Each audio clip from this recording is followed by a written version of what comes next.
Hi, I'm Amy Corr, Chief Brokerage Officer of @Properties Christie's International Real Estate, and you're listening to Corr Values, a podcast where we talk about real estate and real life.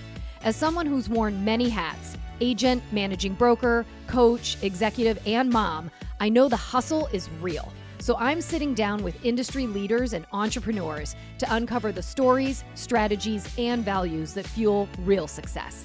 From being the CEO of your own business to figuring out how to show up for your people, we're covering it all.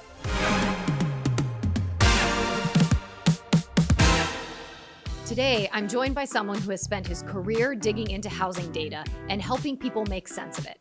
Mike Simonsen is the Chief Economist at Compass and the founder and former president of Altos Research.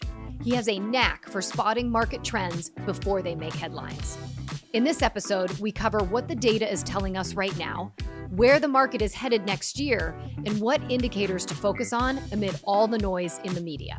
We wrap with some burning questions, where you'll hear about everything from Mike's ski racing days to running a camp at Burning Man. If you're overwhelmed by housing data or just want to be more comfortable talking to clients about the economy, this one's for you.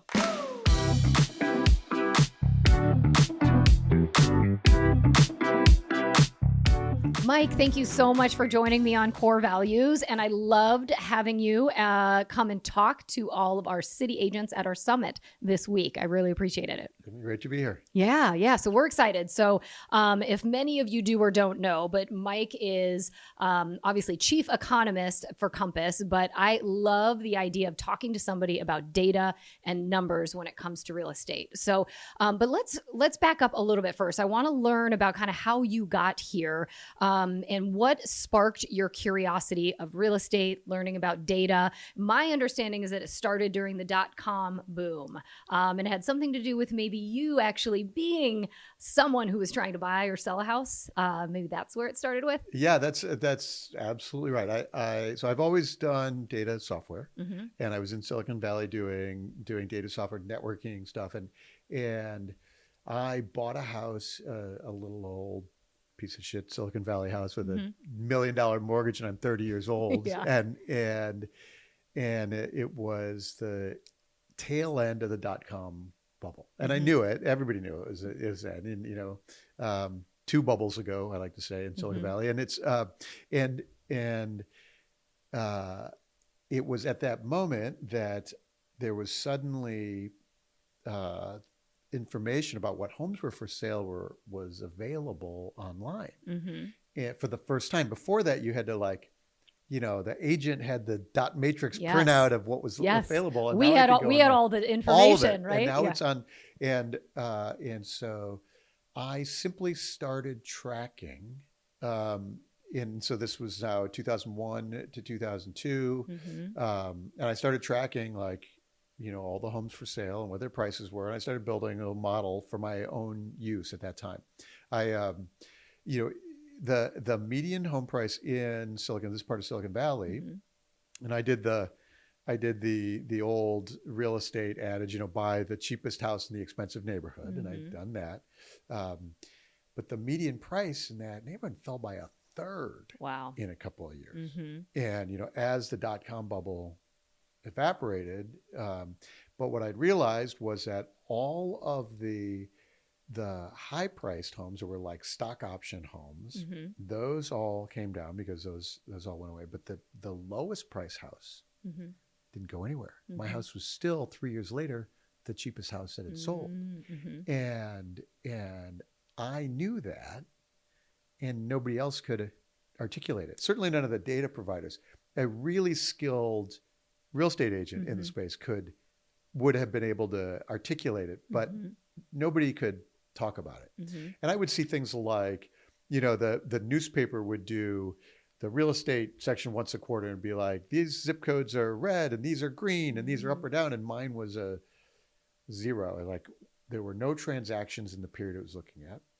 And it's like, there are 60 homes on the market. I can tell you exactly what's happening here. Interesting. And so I started to realize I had more information than anybody.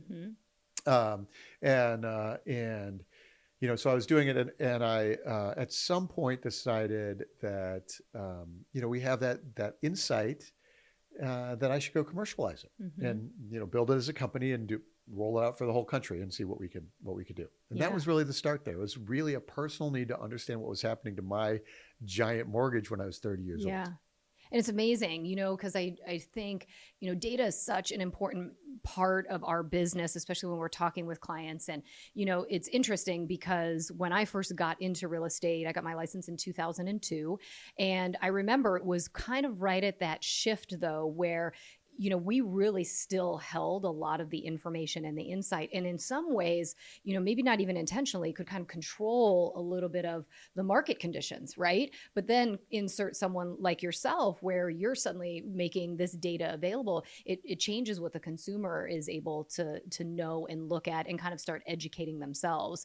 And, I think the one thing I've always said, and I'm kind of just curious of your take, is that, and I think your data is pretty real time. When you were talking, and we were talking offline about how you try to make it as real time as possible. But what I feel, and when I sold, is that I would feel the market change before the data showed up. Because as agents, we just see it and feel it because we get more canceled showing requests, or it just slows down. Suddenly I'm not taking as many buyers out, right? It's like we can feel it, but we always feel like the data lags. So I think that it's interesting because getting it as real time is super helpful. Yes. And I think you're absolutely right. There is that you get the vibes first, and there are things that are difficult to track in data, like, a canceled showing. Well, you didn't have there's no number tracking that. So what does that really mean? And so, one of the things though that was fascinating was that before we started Altos, because there were 700 different MLSs and they weren't run by data people, and they didn't barely tracked anything. They could tell you how many houses sold in a month. But I can tell you the days on market, the day before Lehman Brothers broke in 2007 and after. And nobody kept that at the time. And so they didn't know, what the new listings volume is and where those prices, because nobody tracked it. And so let alone canceled showings, right? Those kind of things were not known. So, a really skillful agent knows the things and is the expert, and a rare agent is very skillful at communicating that. Yes. And so we, use the data to tell the story, to help us understand what's happening. And so, I remember I was working with, when I was starting the company, before I'd launched the company, quit my day job in January 1 of 2006. So this might have been 2005. Okay. We could see the market turning in Silicon Valley. And I had a friend who was shopping for a home, and he said he kept getting the new listings alerts. He said, that house has been listed before. They pulled it off the market and then they listed it again. And so all the new listings were repeats. And so in 2007, I started tracking relist rates. Interesting. And the level of homes that are being relisted is a powerful indicator. And so, as a skilled agent, you're like, oh, that one they didn't sell it, it's relisted. Yeah. And if you're just, new into the market, then you're, as a home buyer, you're like, oh, these new listings. Yeah. But so those things. And so now though, you have a relist rate to track. And if the relist rate is climbing, that's a signal that the market is cooling, and that's a message then to potential sellers. It's also a message to buyers who are in their process. The market's cooling, the conditions are changing. And so, measuring things like relist rate or the percent of properties with price reductions, nobody knew that. Yeah. They barely knew. Where did you, get all of your information? Like, where did you get the information to then start putting together your data platform? Yeah, we were watching. So we just built a database of all the homes in the U.S. and we just watched for which ones were for sale, what's the pricing, and what's it changed? And we could say like, oh, this one's now has a price reduction. Wait, so you had a database of every house in the United States? In the United States. Wow. Yeah. And it's 100 million. It's a known number. And so you have that house. And so then all you're doing is watching, which ones are what movement and how many got listed for sale. And so then, as you mentioned, the real time, like we do that every week. Check every home for sale in the country every week, all the pricing, all the supply and demand, all the changes in that data. Traditional housing data is once a month. And so now we're recording this in September. And by the end of September, they will, the headlines will start talking about the August sales. Yeah. And we're already midway through September. Midway through September. And I can tell you what the October sales are going to be because they're going within the contract right now. Yeah. And so, it's months behind. And, that was one of the things we saw early on was like, there was a big Wall Street report that I remember charging tens of thousands of dollars for the real estate report. And it said, Silicon Valley real estate is poised to tank. It was maybe 2004 because they were looking at inventory in February. They published the report in May and people were reading it in like July. But by July, all that inventory was gone and the market was on fire. Interesting. But it was months behind and people were paying tens of thousands of dollars for this report. It's like, it's outdated. It's outdated. It's like a by 6 month lag. And so publish everything every week, track the market through Friday, publish on Monday. And so we have the latest insights on. Yeah. That's how we do it. I'm excited. I'll be honest. I haven't really tapped into Altos, but that's like on my list for this week for sure. So let me ask you this. What are one or two things that are jumping out to you right now about the housing market? So we are middle of September, full disclosure. This will probably be out the first week of October. So not too far away. So in a 2-week time period, but what are you seeing kind of right now that are things that our agents out there should really be paying attention to? Well, the big headline of the last few years nationally has been home sales are down, but prices are up. And the headlines are still record prices. You'll still see record prices, but sales have been down for 3 years. And what's happening right now is that sales are inching higher nationally, and prices are probably going to tick lower than last year. And so that headline is going to reverse. Got it. So that's going to be a very different message that consumers are going to hear. They're going to have that different perspective when they start coming into the market. So agents need to be prepared for that. In the industry, we care about transaction volume, but consumers care about the price number. And so that's going to be a different headline for folks likely. And prices are still positive nationally, still barely positive year over year. And if we get lucky, mortgage rates fall a little bit and maybe prices stay elevated a little bit. But if we don't get lucky and rates jump again, then I would expect prices to dip. And that'll be a different headline. And I think it's interesting because a lot of times these headlines are national headlines, right? Yes. Or the headlines are, even if it's a local paper, are sort of based off of national insights. And so I think it's important for agents to also know that those are going to be the headlines because it might be different in their local market. Like here in Chicago and in the Chicago suburbs right now, prices are still going and we are not seeing an increase in inventory, and especially in a lot of these, markets. I'm kind of Wilmette, Winnetka, New Trier area, just as one example, but we're not seeing that slow down right now. That's right. There's inventories maybe up, I think it's 11% in Illinois year over year, so up a little bit. A few more homes for sale. But in general, in Chicago, we've been selling in the north and buying in the south, migrating to the south, and over the last few years, as it got expensive to do that move, interest rates, but also, washing machines and insurance, all these things are more expensive. We stopped moving. So we're selling fewer homes in Winnetka and buying fewer homes in Sarasota. And so inventory is high in Sarasota and it's still very tight, barely off the pandemic lows in places like Winnetka. And it might also be because of just some of the hurricanes and the insurance and some of the risk of moving to some place like Florida, where that's also a real consideration for people. That's to have right. To take It's into not place. just mortgage rates. It's a lot of other things. It's a that have gone into lifestyle that. altogether. Yeah. So you've been known to spot market trends before they make the headlines. What's your outlook for next year, 2026? And are there any other indicators or things as we move into next year that we should be thinking about? Well, there have been over the last 3 years, mortgage rates have been basically 6.5 to 7.25%. There have been two moments when rates dipped below 6.5, got close to 6, and in both those moments, transaction volume picked up. Prices were surprisingly picked up in both those cases. And right now, mortgage rates just dipped under 6.5. They're at like 6.3.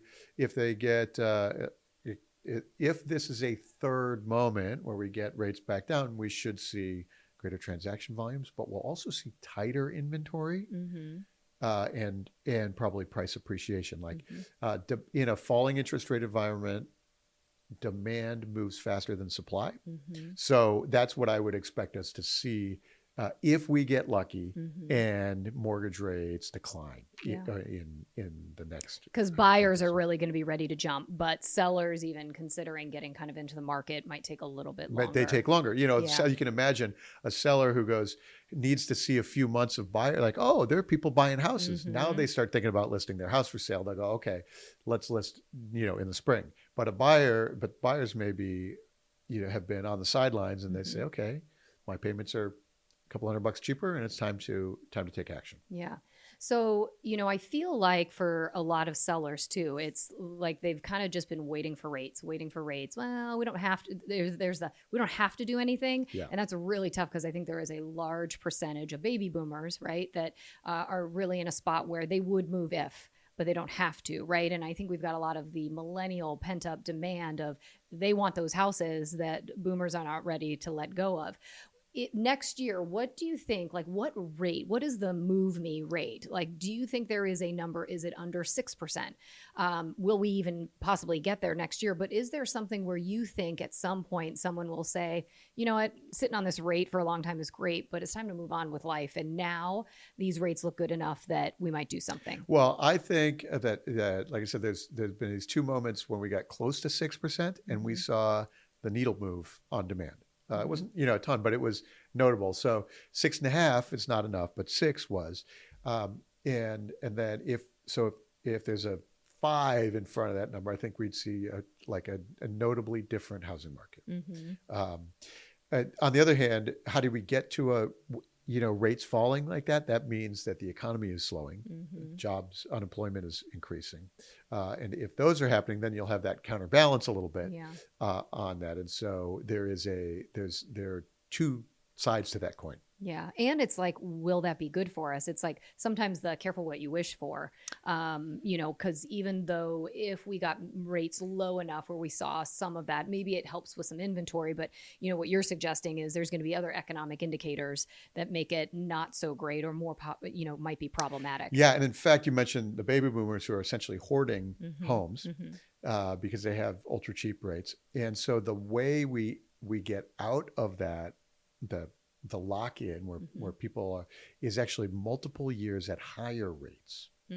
So each year there's 4 million people buy homes, and if they buy them at higher rates, those people are more likely to relist. They're less likely to hoard the properties. And so over time, that allows more years at higher rates is what actually alleviates that lock-in. If rates were to fall back into 4, then people buy now again and hoard it forever. Got it. And so it's actually the long term, the way out is more years at higher rates. So we just have to get used to locking in. We're better off getting used to locking in at the mid 6s, even if we bump up and down either way. But it's going to be healthier for us in the long term. That's what I think. And so we'll get some transaction, you get some transaction volume, people take action, but each year you get a little more. And right now, home sales are coming in 3% more than last year. So it's starting to grow. So each year with higher rates, you get a little bit of growth. And that's how I think another problem we have around here is just lack of new housing development, right? Being creative. Like I know in some of the suburban markets, people want to downsize from their large house, but there's really nowhere to go. Do you have any indication, insight, or anything that you're seeing? Because I feel like in Illinois, it's slow. I think we're 49 out of 50 as far as states with any sort of new housing starts and, bringing new inventory, brand new inventory into the market. Are you seeing other states anywhere else where they're trying to do that to help solve this lack of inventory scenario? I think that there is starting to be a shift in the zeitgeist, the political will to help solve some of the supply challenges. Okay. We've had, it's very easy for one person to block a development from happening. Yes. And so, I live in California, and it's the poster child for that. And so, I wrote a research paper earlier in the year called Unaffordable by Design. Everything we do in this country is designed to help the person who already owns, and whether it's taxes or it's the building policies, all the things about people who already own. But as a result, that makes it unaffordable for the people who don't own. And those are legitimate reasons. Like they're all like, my mom runs a nonprofit, and they buy suburban land out in the northwest suburbs and turn it back into the native prairie ecology. But that means you're not building houses on it. And it's a perfectly amazing ecological, environmental advantage, neat process, but also it makes it fewer houses. Well, I mean, there's only so much land, right? There's only, it's finite. Interesting. All right. So I want to shift gears a little bit because I want to talk about agents and, agents feeling really comfortable talking to clients about the economics of it all and data, so I feel like there's a lot of places to get information. What should we be focusing on? Like if you were to tell an agent, these are the things that you should be looking at as far as the data when you're sitting down and you're talking to clients, what should they be narrowing in on? Well, if for an agent who is maybe not super comfortable with the data, the technique I like is knowing one number, like here's where inventory is compared to last year. Just go, there's 11% more homes on the market. It's like not a lot more, it's a little more. And having just a couple of little numbers available really goes a long way to illustrating your point. And in fact, when I no longer run Altos, but at Altos, when the market reports, you take a market report and you're going into the listing presentation. The question I like is, are you a big geek or a little geek? Because if you're a big geek, I'm going to put this whole market report in your inbox every Monday, and you're going to watch it. And but if you're a little geek, I just want you to look at one number. And in the Altos report, we have a market action indexes, buy supply versus demand, or the price reductions. If this price reductions number is climbing when we have your house listed for sale, that's the market telling us there's more seller competition, fewer buyers. And so if this is climbing while we have your house listed for sale, that's the market giving us a signal. Maybe we need to do something with the price. We want to be ahead of this curve. And then if you've set that up properly in the listing presentation, then the client goes, Amy, I've been watching this number. Maybe we need to do a price cut. And so they're calling you to give the price reduction. Yes. I love it. And you set that up in the, like, it's not me, like the market's saying, I'm going to put this in your inbox. And so that's a really effective technique. And then the agent doesn't have to look at every report for every part of town and every neighborhood. They just like, I'm going to put this in, you watch the number. And it can be very powerful. It's such a great suggestion. And what I like about it is a couple things. Sometimes we talk about days on market, absorption rate, and there are all of these terms that we're comfortable with. And sometimes for a consumer, it's really hard for them to understand what it is exactly that you're talking about. But price reductions, that's a really easy thing. And it's probably one of the most significant things that they care about. So I love putting it almost into a context that matters most to them. That's right. And it's one thing for them to watch. One thing for them to watch.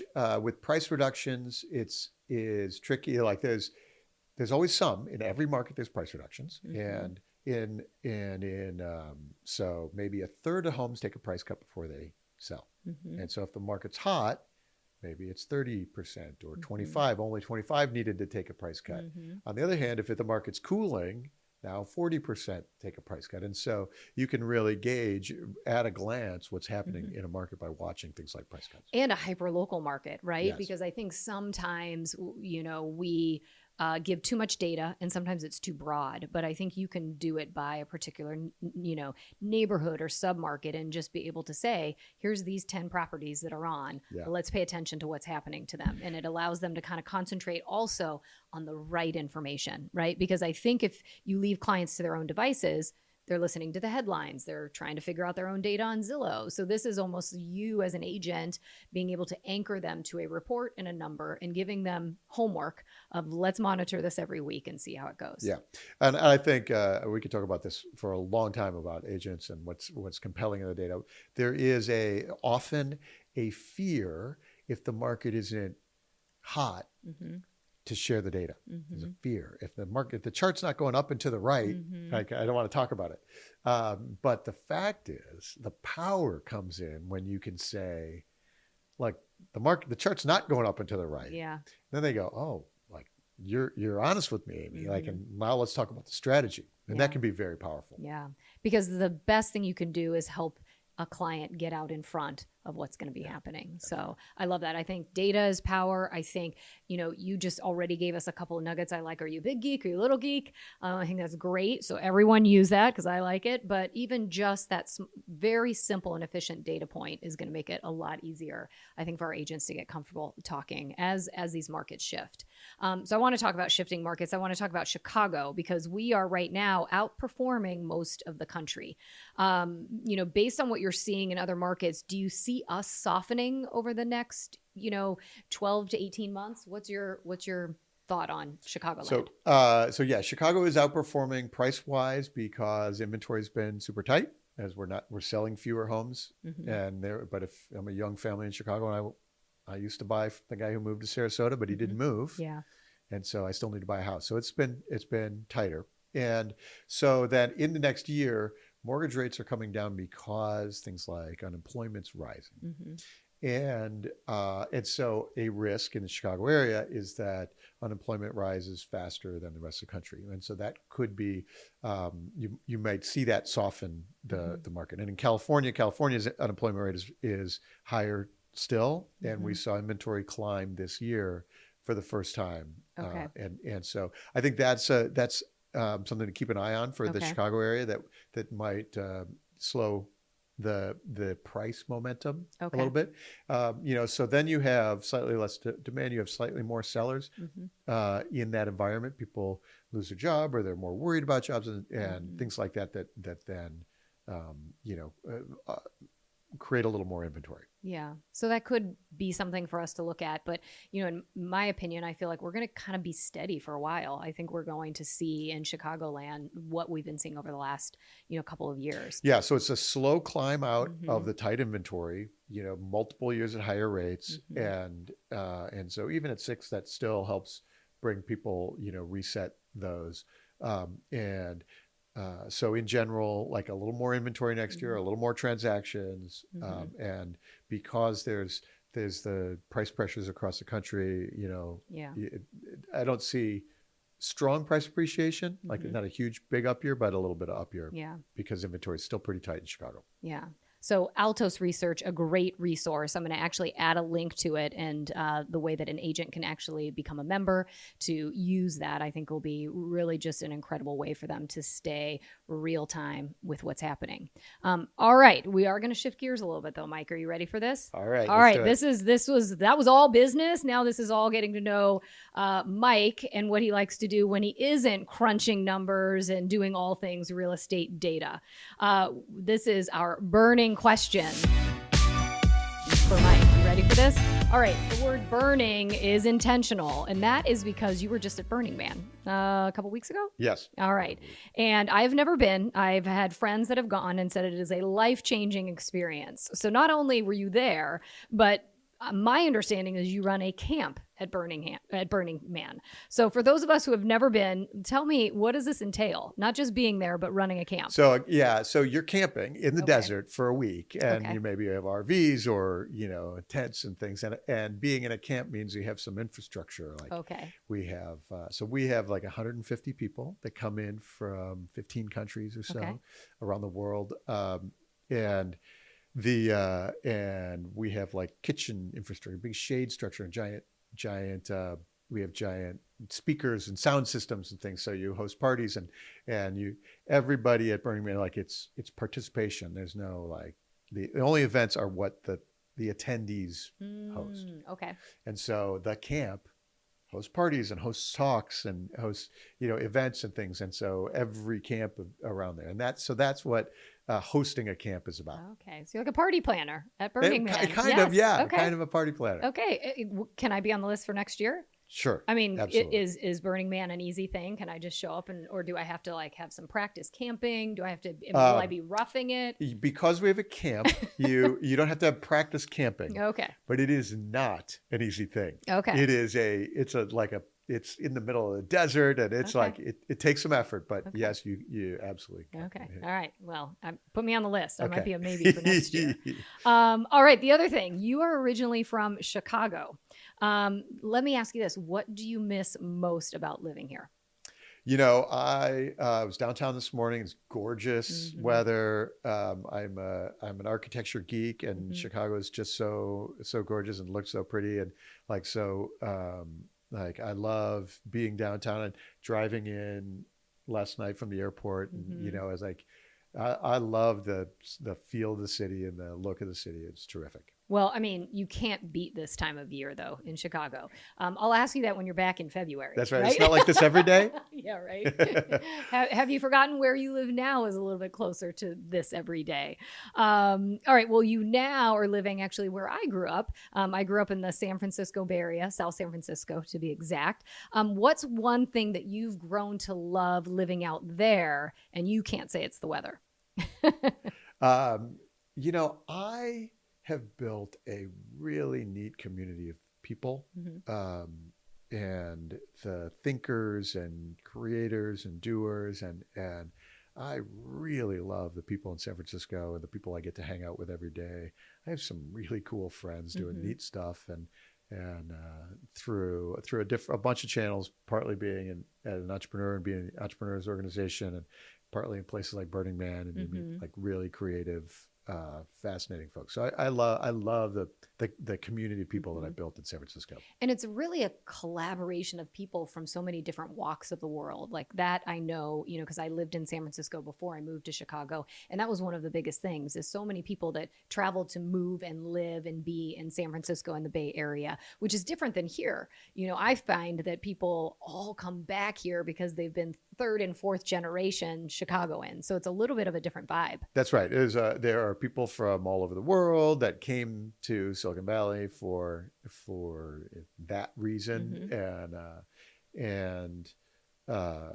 so yeah, that's definitely part of the mix. Yeah. All right. So if you weren't interesting enough with this whole Burning Man thing, I also looked on your Instagram and got some information about the fact that you used to be a ski racer in college. How'd you get into that? Well, I grew up in Chicago, so it was never been right. Wasn't that obvious that you could be a ski racer? Both my parents are skiers, and so I grew up skiing and ski racing, and I actually grew up skiing at a little ski resort, a ski area called Wilmot. You're kidding. Yeah. So everyone out there, if you started, then my girl started at Wilmot. Oh, is that so right? They too could be ski racers someday? They could, yes. Okay. Well, of course, Wilmot is, 200 vertical feet, and so we just raced all day, and that's what we did. And so that drew me out west to Tahoe for the was the magnet there, and so that was a big part of my life as an athlete, as a kid. That's fun. So even though I grew up out in California, I didn't start skiing or try it until I was 18, and my first spot was Squaw Valley. But the easy runs were closed for the day, so I had to start on some of the hardest ones. So needless to say, I'm still a little shaky when it comes to skiing, but I love it. I grew up going to Tahoe every summer. So, all right, let me ask you this question. So real estate agents are CEOs of their own business. Any tips? You started Altos Research, grew it, sold it, but what words of advice can you give somebody who has to basically run their business, get up every day, and be the person that pushes everything forward?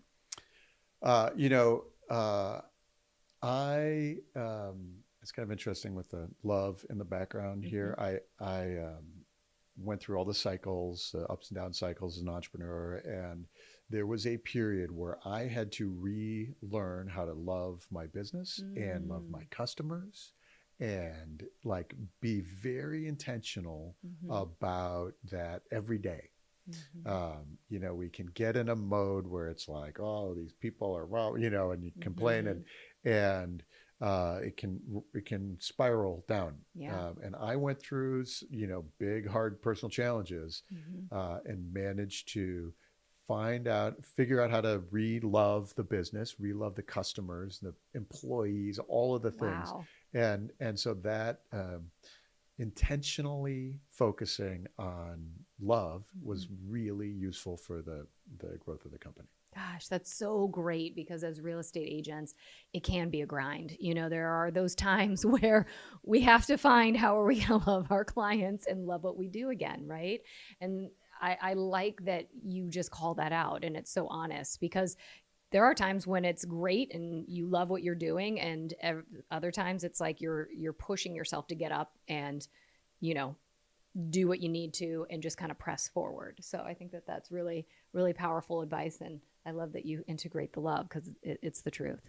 All right, last question to wrap. So you have had an amazing career and, more in front of you as Compass's chief economist. So I'm excited that we have the opportunity to tap into you.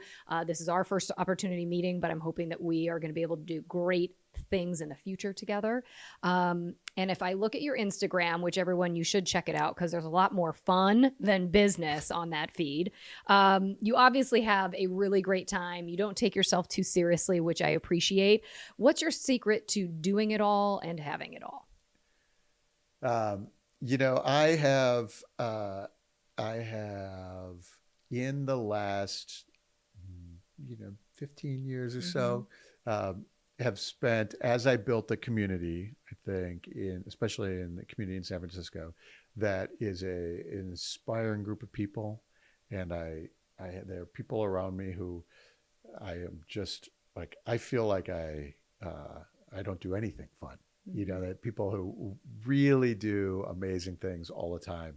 And so that's really helped me elevate my experience. And I think that part of the community is a big part of my mix and has really helped me, do great stuff. Well, they do say you are who you surround yourself with, right? Yeah. So from your Instagram feed, it seems like you surround yourself with some pretty fun people. So, Mike, thank you so much for joining me today. I really appreciate all of your insight. You dropped some really great nuggets for agents to take away and implement in their business. And I'm excited to continue the conversation and see what we can do together moving forward. My pleasure. Yeah, thank you. And everybody, thanks so much for joining. I'll see you next time on Corr Values. Thanks for listening to this episode of Corr Values. If you loved the episode, be sure to hit the follow button so you don't miss the next one. You can also connect with me on Instagram and LinkedIn for more insights on all things real estate and real life.